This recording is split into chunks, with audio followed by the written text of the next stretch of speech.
Hi, everyone. So, sixth grade, you are starting some research, and a great place to begin is with databases. You might be saying to yourself, what is a database? And if so, we'll hope that this quick video answers that question. One of the greatest resources the library has to offer is its database collection, a fact that raises an important question. What exactly is a library database anyway?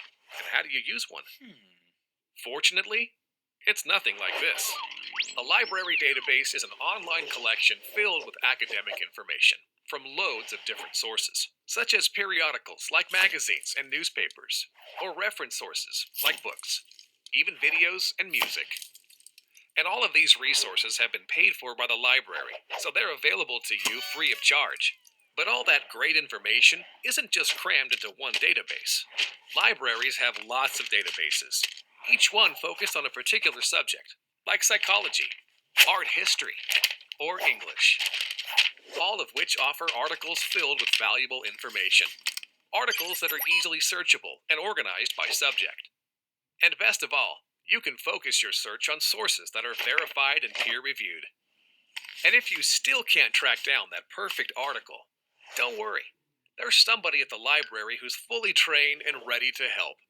So together, you'll always find just what you need.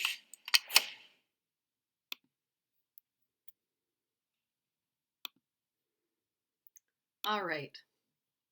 So, obviously, I'd rather be with you in person to talk this over, but this is the next best thing, and I am absolutely available to help you. So, please reach out on Schoology or on email as you get going with this research process. What is a library database exactly? As I said in the video, it's essentially an online collection, different from grabbing the book off the shelf and doing some research. This is academic information that includes magazines, newspapers. They talked about academic journals, videos, music videos, things like that. But the really big thing that I wanted to make sure people understood was that it contains information that you can count on being reliable from credible sources. Meaning, this is information where you know that the authors who have created this info are writing factual information. It has been fact checked. It is information that you can count on. So, different from going online on the internet, reading something, saying to yourself, I don't know, does this person know what they're talking about? Is this true? Is it fake news? With a library database, this is information that's credible, it's reliable, it's information that you can count on. So, that goes pretty far, especially when it comes to research. One of the things we'd be talking about if I were in your classroom today is the difference between an electronic database search and an internet search. A lot of kids, when it comes to research, they want to do what we would do if we were looking up just a question in our own homes, right? Where am I going to go on vacation? What restaurant should we go eat at this weekend? Where am I going to, I don't know, just a random question. What's the weather going to be like tomorrow? Google is the great place to go for that information. The reason that we'd suggest not starting with Google, it's not that you can't get great information there as well, but not starting there is because you don't necessarily have that reliability. You don't always know that the information you're going to find there is going to be accurate. And you end up often taking a lot more time to sift through the information that's there because you get so many more results. We're going to watch a kind of funny commercial here. It's about a minute long for a university where they're comparing Google to databases. Google is going to be represented by a gentleman, and the databases are going to be represented by a young woman. You're going to watch this, and we'll talk about it afterwards.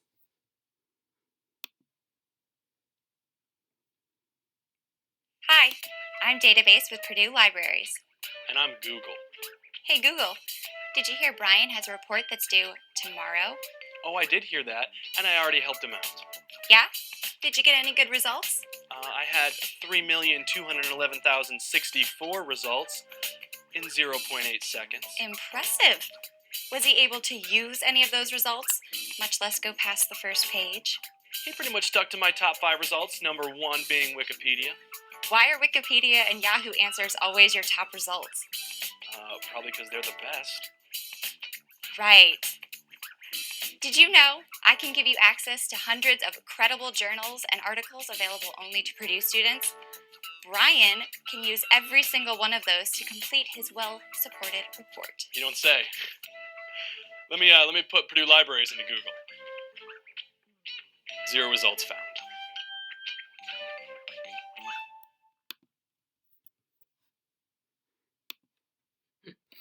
Oh, poor guy. So the one that was looking, supposed to be representing Google, he seemed kind of impressed with himself there at the beginning that he could list over 3 million results right away for the student who was doing research. But unfortunately, it sounded like Wikipedia and Yahoo Answers was the place that this kid was getting all of his information. And those aren't necessarily the best places to get researched information. Yahoo Answers, of course, anybody could respond to. Wikipedia, we know that people can change information on a site like that. We want stuff that we can count on, information that we can trust. And so the gal who has the red dress on, she's much more put together, she's organized, she's there representing our databases. And that's what we know to be true here of databases. So just a little bit of background again on why use databases. It's not that going to the internet or going to Google isn't something you ever should do with research. It's just that if you want to save yourself time, if you want to have information you can trust, databases are where it's at. In the internet, anyone can publish the information. You might get quick results, but as it says here, it's quick, but it isn't relevant. Meaning you might get quick results, but the stuff that you're finding might not even connect to your research questions. So you might be finding facts that aren't even helpful. You might have to search for a very long time to actually answer the questions that you want. It also says here questionable authority, meaning you have to ask yourself, even if I've found things that I think have answered my questions, do I even know that that's true? You're having to ask over and over through Google and looking online, can I trust what's written here? That takes more time to do. Whereas with a database, because it's easy to search, because it's quality information, because they have scholarly sources, it's an identifiable authority, meaning the people who have written the things in databases are trustworthy, and therefore you can count on those to be pieces that you can trust. For all of those reasons, we recommend starting with databases with your research. And your ELA teachers have asked that for your research, you're going to use some databases to get started. So our last piece is talking about where are the databases. And I'm going to show you there are 2 different ways to get to the databases. You'll notice in the rectangle off to the right-hand side, neither way involves Google. So if you were to right now hop on your iPad and type in to Google Valley Middle School databases or library databases, it's not going to get you there. This would be like trying to go up to someone's TV that doesn't have Netflix and trying to type that in and getting it to come up. We subscribe to these databases as a school district. We pay for them. And so because we pay for them as a subscription service, we have access, but it's through our homepage. It's through Schoology here. You guys will be logging in with your student info to get to use this from home.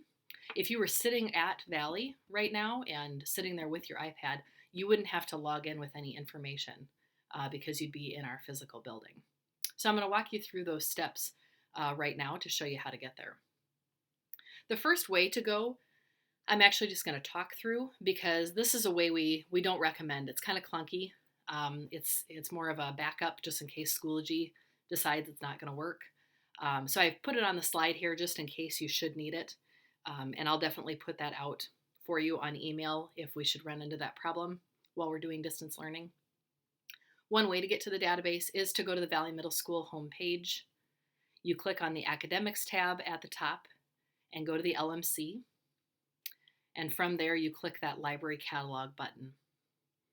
And one of the options with the library catalog, you guys are familiar with this already because you've searched books many times, but one of the options is to go to databases. So that's one way to get there. The other way is the way I'm going to show you right now. And you can play along, on your iPad as I go through these instructions if you want to. This way is to actually go through Schoology. And you go to the Groups tab up at the top. You're going to find your 6th grade group, which is class of 2026. On the left side, click Resources. And then click Middle School Online Resources, which is the first link.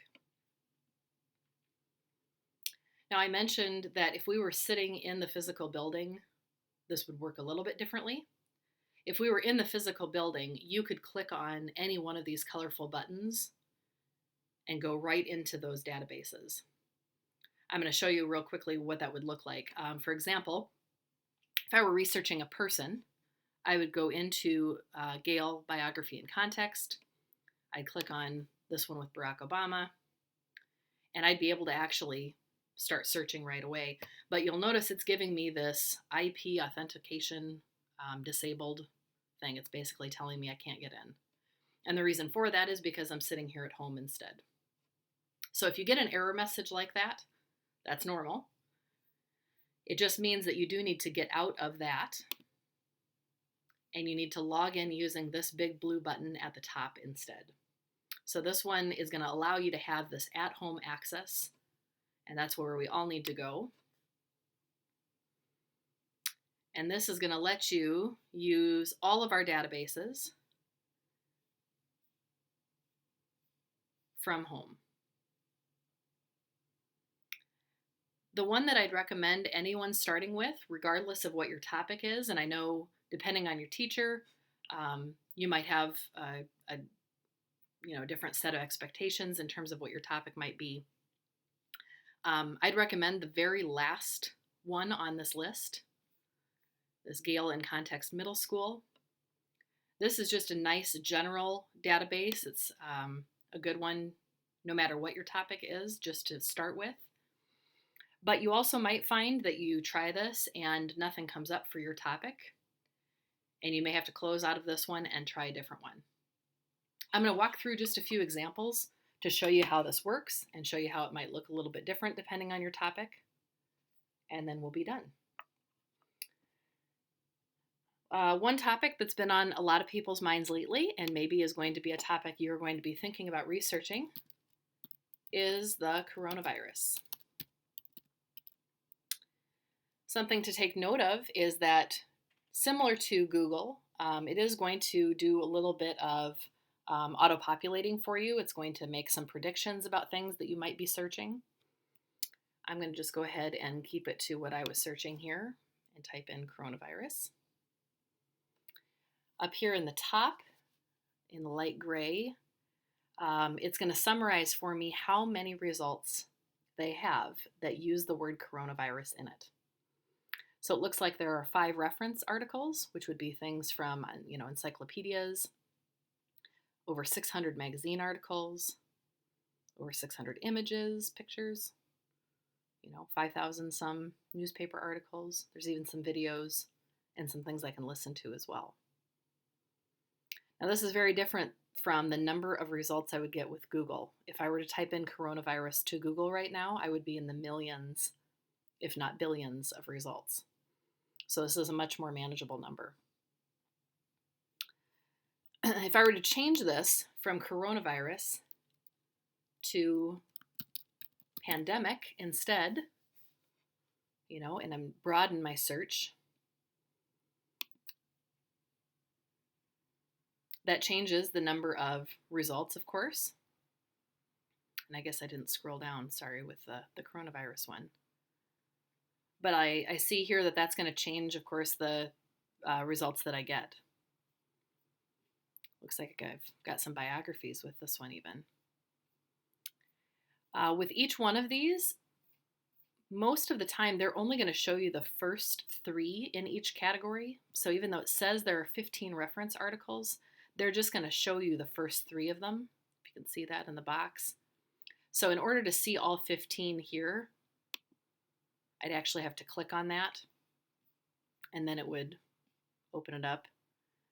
Looks like with the word pandemic, there are a few articles that came up with COVID-19 as well. And like anything, I'd have to open the article itself to see if it has information that I'd want to include in my research.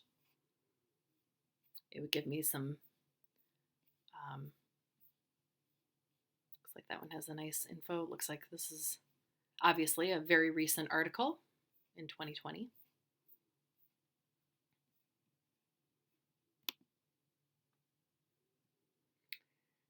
I'm going to try a completely different topic now. This is one that was coming up for a few 7th graders when they came down to do some research. With K-pop being a fairly popular topic for a few students, they were getting a bit frustrated that they didn't find a lot of information in the databases on this topic. What's tricky about this one, I think, is that while it's certainly popular and current, it isn't one that has a lot of information in the databases.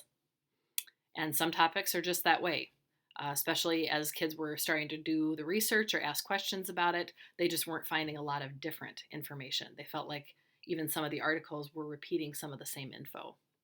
So for some of the 7th graders that came to research this topic, they ended up changing from K-pop and broadening their topic to music history and kind of taking it from there. And you may have noticed the number of results really changed there. From K-pop, there were about 200 total results, whereas now we're closer to about 1,500 results with music history. So that's something to consider as you're doing your research. If you do find yourself frustrated with not finding a lot of information, also keeping in mind that this is just one database as well. So that's one database. Looks like it's going to have me pop back into this menu. I do also want to point out we just used the one down here, the Scale and Context Middle School. Another one that's probably going to be really helpful for your research, if you're researching a person, is this one here, Gale and Context Biography. This one is all people. So if you are researching a person,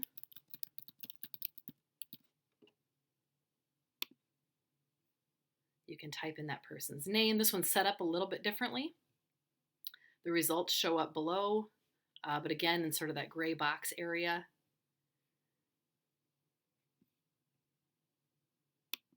Let's see some information about him.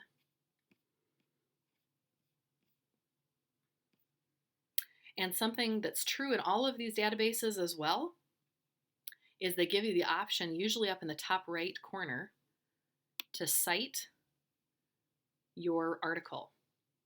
So if you are putting together some kind of bibliography or works cited page, if I use this article in my research, I could actually go ahead and highlight that, and I can copy and paste it into a document. It gives me the option of putting it into a Noodle tool or using EasyBib, putting it into my Google Drive, however your teacher has designed that or wants you to keep track. I know teachers have different ways that they like you to do that, but that's a really nice feature as well. Again, if you're going to Google and pulling things off of there, you have to put those citations together yourself. So with databases, they do that for you, and that's another nice feature. So I know this was just a very quick introduction to the databases, and it shows you a little bit about what databases are, where they're located. I hope that gives you enough information to get started and to begin playing around. I want to encourage you again to please reach out to me if your teacher isn't able to answer a question for you, or if you have questions just about how to use the databases. Please let me know. That's what I'm here for, and I would be happy to help. I wish you a lot of luck with your research as you move on from here, and hope that you're doing well and staying healthy, and I'll talk